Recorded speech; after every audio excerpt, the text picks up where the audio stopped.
Hola, muchas gracias por acompañarnos nuevamente en otra transmisión de jorgefrancomd.com y menteaprende.com.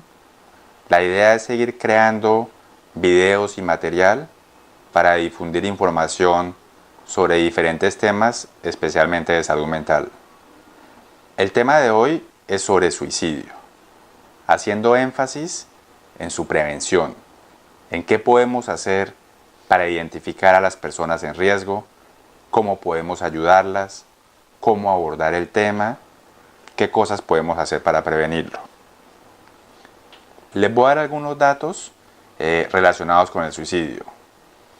Estos datos son tomados de la Organización Mundial de la Salud y los datos de Colombia son tomados de la Encuesta Nacional de Salud Mental del año 2015.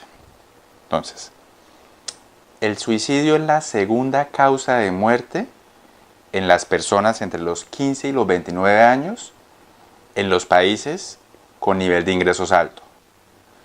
Y en los países con nivel de ingresos medio y bajo, como la mayoría de países de Latinoamérica, el suicidio es la tercera causa de muerte en personas entre 15 y 29 años. O sea, realmente es muy frecuente. Se muere más la gente por suicidio que por homicidio, o se muere más la gente por suicidio que por muchas otras enfermedades. Por cada persona que completa un suicidio, hay 20 más que intentan suicidarse. Y en promedio, 800.000 personas mueren al año por suicidio. Eso es el tamaño de una ciudad como Bucaramanga.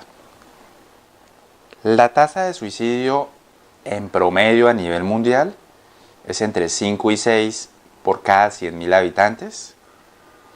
Puede variar mucho de país en país. E incluso dentro de un mismo país pueden haber variaciones dependiendo de las regiones y de las ciudades. Les voy a dar un ejemplo de esto.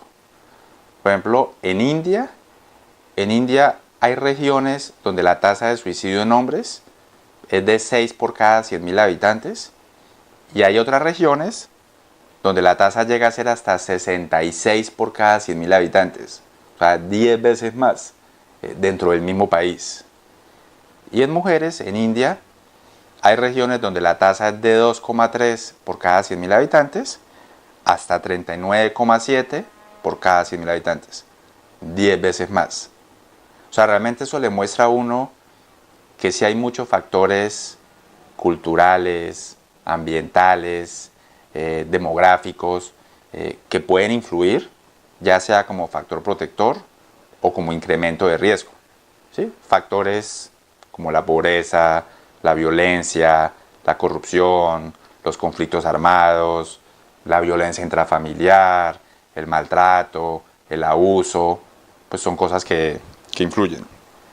Según la Encuesta Nacional de Salud Mental de Colombia del año 2015, en promedio 6,6% de las personas en algún momento tienen ideas de suicidio. 2,4% en algún momento tienen planes de suicidio, o sea, ya piensan en cómo hacerlo. Y 2,6% de las personas ya hacen un intento de suicidio. Y como les decía antes, más o menos 5 por cada 100.000 habitantes ya se suicidan. Como les decía, incluso dentro de los países pueden haber variaciones regionales. Les daba el ejemplo de India. Les voy a dar un ejemplo de Colombia. Por ejemplo, en Colombia, en Bogotá, 10,3% de las personas en algún momento han pensado en el suicidio, mientras que en la región atlántica, 3,8% de las personas alguna vez han pensado en el suicidio. Y que ya hayan tenido un intento de suicidio, por ejemplo, en Bogotá la cifra es de 4,6%, mientras que en la zona atlántica es de 1,6%.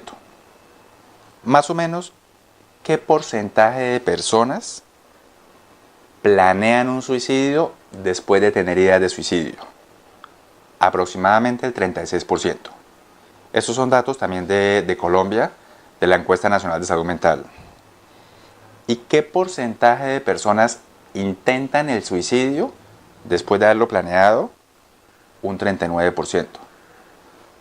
Esto nos muestra que más de la tercera parte de las personas que tienen ideas de suicidio lo planean y hacen el intento. Y esto también nos muestra, o sea, que cuando una persona está hablando de desear morirse, de desear suicidarse, o sea, realmente sí hay que prestarle atención, porque si hay un riesgo alto, pues de que esa persona vaya a hacer un intento. O sea, no hay que interpretarlo solamente como manipulación, no hay que minimizarlo, no hay que ignorarlo, no hay que sentir rabia, no hay que agredir a esa persona, sino hay que ofrecerle ayuda. En cuanto a los suicidios completados o suicidios fatales, 50% de estos suicidios a nivel mundial son con arma de fuego, 24,7% por sofocación, por ejemplo ahorcamiento, 16,8% por envenenamiento, ahí también hay sobredosis de medicamentos, 2,1% saltando de algún lugar. Y en cuanto a intentos de suicidio no letales, o sea, personas que intentan suicidarse pero no se mueren, 55% de estos intentos son por envenenamiento o medicamentos, 21,5% cortándose y otros medios el 20%. O sea, ahí vemos la sofocación y el uso de armas de fuego son los medios más letales. Muy pocas personas sobreviven a esos intentos. Hay un estudio que se hizo en India que pues, buscó evaluar cuánto tiempo transcurre entre que una persona tenga ideas de suicidio y entre el intento. Es importante estudiar eso porque eso nos muestra qué tanto porcentaje de suicidios son planeados, premeditados durante varios días o semanas, o qué porcentaje de suicidios son hechos de manera impulsiva, en un arranque de tristeza, de rabia, de molestia. Lo que encontró en este estudio fue un estudio en 451 personas que intentaron suicidarse con pesticidas. 44% de las personas pasaron menos de 5 minutos entre la idea de suicidio y hacerlo. O sea, hacer el intento de suicidio. O sea, realmente con esto vemos que en promedio la mitad de los suicidios son actos impulsivos, no planeados. Y eso refleja cómo algunas personas, y más algunas personas con trastornos mentales que producen irritabilidad e impulsividad, tienen dificultades para tolerar la frustración, controlar algunas emociones como la tristeza, la ansiedad, la ira, y en un momento pues pueden llegar a intentar suicidarse. Esto es importante porque si la persona no tuviera un fácil acceso a medios para hacerse daño, estas personas realmente no se suicidarían. O sea, si las personas en el momento que tienen ese impulso, si no encuentran un arma, un veneno, una sobredosis de medicamento, probablemente esta persona a los pocos minutos ya estaría más tranquila, pensando cosas diferentes. Por eso, restringir el acceso a medios de suicidio o a medios con los que la persona se pueda hacer daño es una de las principales herramientas para prevenir el suicidio. Y de hecho también es una de las recomendaciones grandes de la Organización Mundial de la Salud. Les voy a mencionar algunos mitos sobre el suicidio. Primer mito. Si alguien ha intentado suicidarse alguna vez, hay menos probabilidad de que vuelva a intentarlo. Es completamente falso. De hecho, es todo lo contrario. Cuando una persona ha tenido un intento de suicidio, hay que prestarle atención porque sí tiene un riesgo alto de volver a hacerlo. De hecho, en promedio, 70-80% de las personas que se suicidan ya habían tenido intentos previos. Segundo mito. Está claro que los suicidas desean morir. También es completamente falso. Podrá ser cierto en un pequeño porcentaje de las personas que se suicidan, Pero la mayoría de las personas que se suicidan realmente tienen mucha ambivalencia. O sea, realmente tienen esa lucha entre el deseo de vivir, el miedo a vivir, a morir, el deseo de morir, salir corriendo. O sea, están en esa lucha. Y eso es bueno, pues porque eso da oportunidad de intervenir, de ayudar a la persona, de que busque ayuda. Entonces es falso que todos los suicidas tienen el deseo absoluto de morirse. Tercer mito. Es una idea equivocada preguntar a las personas si están pensando en el suicidio. ¿Sí? O la gente piensa que si yo le pregunto que se va a suicidar, le estoy induciendo las ideas de suicidio. Eso también es completamente falso. Todo lo contrario. Este es un tema que no hay que tenerle miedo y que hay que abordarlo de frente, nunca de manera agresiva, pues con la persona, amigo o ser querido, que uno piense que esté pensando en esto. Cuarto mito.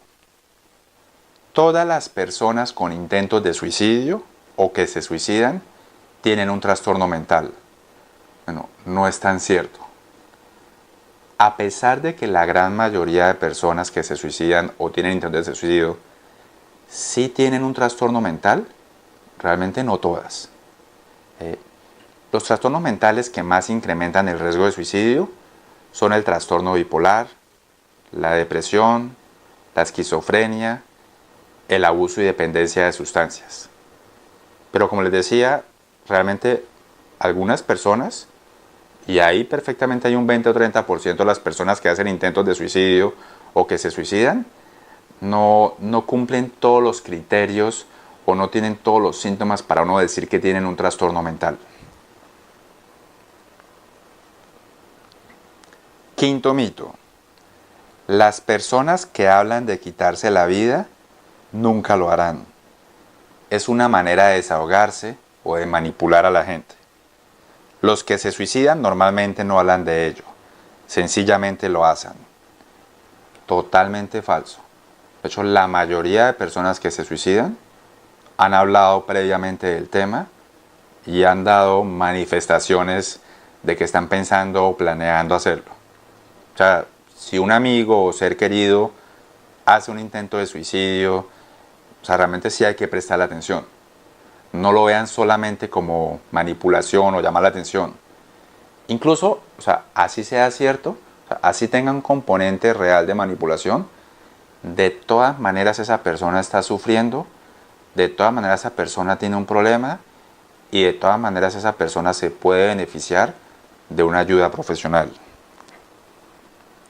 Sexto mito. Los niños no se suicidan. Lamentablemente también es falso. A pesar de que la tasa de suicidio es menor en los niños, o sea, sí hay casos de suicidio en niños. ¿Cuáles son los factores de riesgo para que una persona se suicide? ¿Sí? ¿Qué factores de riesgo incrementan en un ser humano el riesgo de suicidio? El principal es que ya haya tenido intentos previos.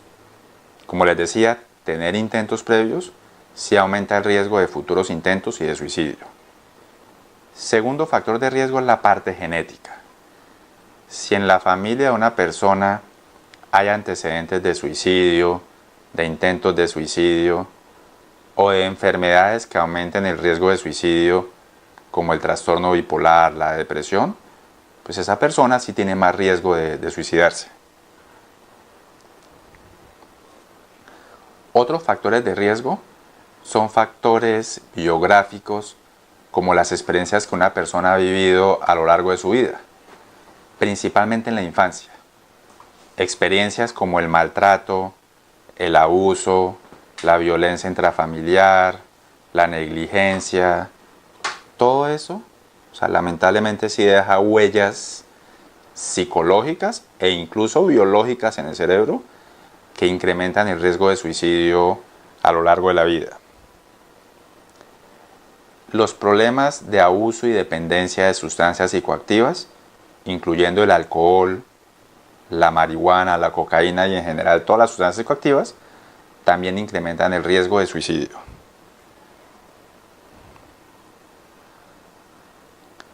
¿Cuáles son los signos de alarma? O sea, ¿qué cambios puedo observar yo en una persona que pueda estar pensando en el suicidio, que pueda tener riesgo de suicidio? Uno, una persona que esté comenzando a experimentar cambios marcados en su estado de ánimo, comparando a como habitualmente es, que esté muy triste, muy deprimido, con mucha ansiedad o con mucha rabia, con mucha irritabilidad, algo exagerado, bueno, hay que sospechar y hay que estar alertas. Una persona que esté expresando o verbalizando ideas de culpa, de vergüenza, de soy una carga, soy un estorbo, mi familia estaría mejor sin mí, yo no debería estar aquí, no soporto estar aquí, esta vida no es para mí. O sea, ese tipo de ideas, por supuesto que hay que prestarles atención y eso es un signo de alarma de un riesgo alto de suicidio. Los cambios bruscos en el estado de ánimo, como les decía, si una persona comienza a encerrarse, a aislarse, o si ustedes ven que está hablando más de lo normal sobre la muerte, sobre el suicidio, que está buscando en internet información sobre el suicidio, incluso que hace cartas despidiéndose, que está haciendo herencias o regalando objetos preciados, todo eso pues es importante tenerlo en cuenta como signo de alarma. ¿Cómo abordar el tema? ¿Cómo le debo hablar yo a una persona, a un ser querido, que yo piense que esté teniendo ideas de suicidio? Realmente, o sea, hay que hacerlo de frente, sin rodeos, sin juzgar, sin rabia, teniendo en cuenta los sentimientos del otro, no minimizando los sentimientos del otro. Esto es importante porque lamentablemente el tema del suicidio genera mucha molestia, mucho malestar e incluso mucha rabia en los amigos y en los seres queridos. Entonces realmente no es todo lo contrario. O sea, hay que abordar el tema sin juzgar a la persona que está experimentando las ideas de muerte y las ideas de suicidio. E idealmente hay que tratar de que busque ayuda profesional. Y algo que yo les insisto es, una de las estrategias, o sea, a nivel de casa, que más ayuda a prevenir el suicidio, es limitar el acceso a medios o a objetos o a sustancias o medicamentos con los cuales la persona se puede hacer daño. ¿Sí? Si ustedes creen que tienen un ser querido que tenga un riesgo de suicidio, si en la casa no hay que tener muchos medicamentos, armas de fuego, venenos, ¿sí? O sea, son cosas que sí podrían salvar la vida de una persona. Y yo les insisto, o sea, es un tema que hay que abordarlo, hablarlo, no juzgarlo e idealmente buscar ayuda. Espero que esta información les pueda servir a ustedes, a sus familiares, a sus amigos. Por favor, ayúdenos a difundir esta información. Realmente el suicidio es una realidad triste, pero que en la mayoría de los casos puede ser prevenida. Muchas gracias.